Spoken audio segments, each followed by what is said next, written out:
श्रीकृष्णाय परब्रह्मणे नमः। श्रीमद्भगवद्गीता ध्यानश्लोकाः। नमोऽस्तु ते व्यासविशालबुद्धे पुल्लारविन्दायत पत्रनेत्र येन त्वया भारततैलपूर्णः प्रज्वालितो ज्ञानमयः प्रदीपः प्रपन्नपारिजाताय स्तोत्रवेत्रैकपाणये ज्ञानमुद्राय कृष्णाय गीतामृतदुहे नमः। सर्वोपनिषदो गावो दोक्ता गोपालनन्दनः पार्थो वत्सत्सुधीर्भोक्ता दुक्तं गीतामृतं महत्। वसुदेवसुतं देवं कंसचाणूरमर्दनं देवकी परमानन्दं கிருஷ்ணம் வந்தே ஜகத்குரும். அடுத்தது 3வது அத்தியாயம் கர்மயோகத்தில் 28வது ஸ்லோகம். தத்வவித் து மகாபாஹோ குணகர்ம விபாகயோ குணாகுணேஷு வர்த்தந்த இதி மத்வா ந சஜ்ஜதே. தத்வவித்து மகாபாஹோ குணகர்ம விபாகயோ குணாகுணேஷு வர்த்தந்த இதி மத்வா ந சஜ்ஜதே. இந்த ஸ்லோகத்தில் மகாபாஹோ அப்படின்னு பெருமாள் அர்ஜுனனை கூப்பிட்டு என்ன சொன்னார்? போன ஸ்லோகத்தில் அகங்கார விமூடாத்மா, மதி இழந்தவன், அகங்காரத்தினால் மதி இழந்தவன் என்ன நினைக்கிறான்? இந்த கர்மங்கள் எல்லாவற்றையும் கர்த்தா இதி மன்யதே, தானே இதை செய்வதாக நினைத்து கொண்டிருக்கிறான் அப்படின்னு சொன்னார். அப்படி இருக்கச்சே மகாபாகோ தோல்வலி படைத்தோனே, அதாவது வலிமையான தோள்களை உடையவனே, குணகர்ம விபாகயோக, குணகர்மங்களின் பாகுபாடுகள் என்னது?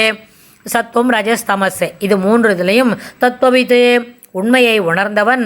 குணாக ஐம்பொறி வடிவான குணங்கள் என்ன? குணாக அப்படின்னு சொன்னால் ஐம்பொறிகள் என்ன? கண்ணால் பார்க்குறது, காதால் கேட்குறது, அப்புறம் தொடு உணர்ச்சி மூலமாக தெரிஞ்சுக்கிறது, சுவை மூலமாக அறிந்து கொள்வது, அப்புறம் பேசுறது, ஏதாவது செய்தி காதில் கேட்குறது, அதாவது ஐம்புலன்கள் மெய் வாய் கண் மூக்கு செவி, இதன் மூலமாக நம்மளுக்கு எட்டக்கூடிய செய்திகள் அனைத்தையும் அது என்ன பண்ணிக்கிறோம்? புரிஞ்சுக்கிறோம். அதற்கு ஏற்ப குணங்கள் நம்ம மனசில் வருது. இப்போ கண்ணால் பார்க்கும்போது வண்ணம் ஒளி எல்லாம் தெரிஞ்சுக்கிறோம், காதால் கேட்கும்போது ஒலி தெரிஞ்சுக்கிறோம், அதே சமயத்தில் அதனோட டெசிபல் ரொம்ப உறக்க வருதா மெலிசா வருதா இல்லை சத்தமாக வரலையா அப்படிலாம் தெரிஞ்சுக்கிறோம். குணாக அப்படின்னு சொல்லும்போது இந்த ஐம்பொறிகளின் விளைவாக ஏற்படக்கூடிய குணங்கள், அந்த வடிவான குணங்கள். மேலும் குணேஷு, குணாக குணேஷு அப்படின்னு சொன்னால், குணேஷுன்னு என்ன சொன்னால் இந்த ஐம்புலன்களின் வடிவமாக பார்க்கக்கூடிய பொருள்களில் நாம் உணர்ந்து கொள்ளது என்ன இருக்குது? கண்ணால் பார்க்குறோம், ஒரு இடத்த போய் பார்த்துன்னு வரோம் ஒரு இடத்துல, ஆனால் அங்கே பார்க்குற எல்லாவற்றையும் எல்லாருக்கும் சரியாக புரியுமா அப்படின்னு கேட்டால் தெரியாது. சிலவாளுக்கு என்ன புரியுமோ அவ்வளோதான் இருக்கும், சிலவாளுக்கு ரொம்ப டீட்டெயிலாக பார்க்கணும்னு நினச்சின்னு வருவா. சில சமயத்தில் கொஞ்சமான சமாச்சாரம் பார்த்தாலே எல்லாம் தெரிஞ்சுனுட்டோம் அப்படின்னு நினைக்கிறவாளும் உண்டு. அதனால் ஐம்புலன் வடிவான பொருட்களில் என்ன பார்க்குறோமோ அதை அப்படியே புரிஞ்சிக்க முடியும். அந்த இயங்குகின்றன என்னது? நம்மளுடைய ஐம்பொறிகள் இருக்கே, மெய் வாய் கண் மூக்கு செவி எல்லாம் கண்ணுக்கு எவ்வளோ சாமர்த்தியம் இருக்கோ அவ்வளோ சாமர்த்தியமாக தான் அதை பார்த்து தெரிஞ்சுக்கும். காதுக்கு எவ்வளோ நுணுக்கமாக அதை விஷயங்களை கேட்டு புரிஞ்சுக்கிறதோ அவ்வளோதான் அதால் புரிஞ்சிக்க முடியும். ஒருத்தர் பேசினா சில விஷயங்கள் புரியும் நம்மளுக்கு காதால் கேட்கும்பொழுதே, அது தத்துவ விசாரமாக இருந்தாலும் இல்லை சாதாரணப்பட்ட கலோக்கியல் கேஷுவல் கான்வர்சேஷனாக இருந்தாலும் நம்மளுக்கு சிலப்போ புரியும். இப்போ முன்னாடி சொன்னார் பெருமாள் எல்லாவற்றிலும் குணக்குறை இல்லை குண மேலாண்மை, அதை பற்றி பேசினார் இல்லையா? அந்த மாதிரி குண மேலாண்மை இருந்தாலும் குணக்குறைபாடுகள் இருந்தாலும் அதற்கு ஏற்பதான் விஷயங்கள் புரியும். இப்போ இதில் சின்ன ஒரு அனக்டோட் நம்ம இங்கே சொல்லிக்கலாம். அதாவது காதால் கேட்குற விஷயங்களில் சூக்ஷ்மமாக சிலதெல்லாம் புரிஞ்சுக்கணும் அப்படின்னு இருக்கும்.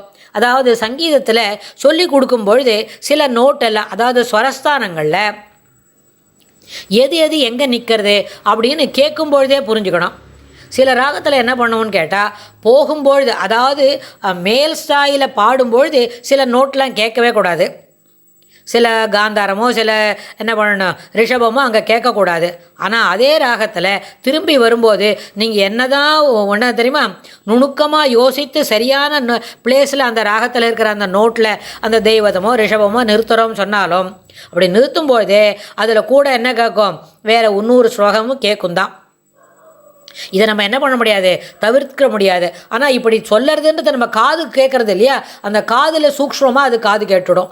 அது எப்படி அந்த சூக்ஷ்மமான உணர்வு செவிப்புலனில் தீக்ஷ்ணம் இருக்குதோ, அது என்னது, இந்த ஐம்புலன் வடிவான பொருட்களில் எப்படி இயங்குகிறதோ அதை நம்ம இயல்பாக புரிஞ்சுக்கிறோம்.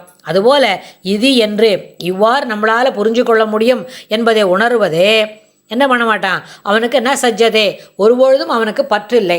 ஏனால் இந்த ஐம்புலன்கள் மூலமாக ஒரு சில விஷயங்கள் நமக்கு கண்ணால் பார்த்துக்கிறோம். ஆனால் நம்மளுக்கு அதனால மூலமாக இயங்கக்கூடிய அந்த பொறி மூலமாக சில விஷயங்கள் சரியாக புரியுறது, சில விஷயங்கள் சரியாக புரிஞ்சிக்க முடியல. ஏன்னா இந்த கிராஸ்பிங் கெப்பாசிட்டி அவ்வளோதான் இருக்குது.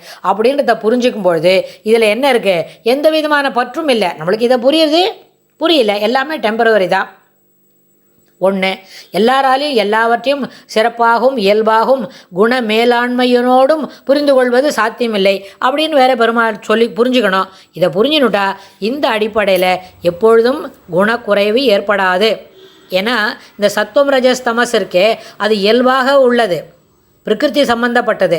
பிரகிருத்தின்னு இருக்கிறதுனால சத்துவமான குணமும் மேலாக இருக்கும், சில நேரத்தில் ரஜஸ் மேலாகி இருக்கும், சில நேரத்தில் தாமச குணம் மேலோங்கி இருக்கும். இது பிரகிருத்தியை சேர்ந்தது, இது எல்லாருக்கும் பொது.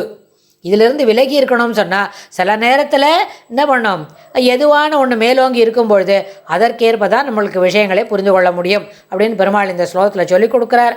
அடுத்த ஸ்லோகத்தில் இன்னும் என்ன சொல்கிறாருன்னு நம்ம பார்க்கலாம்.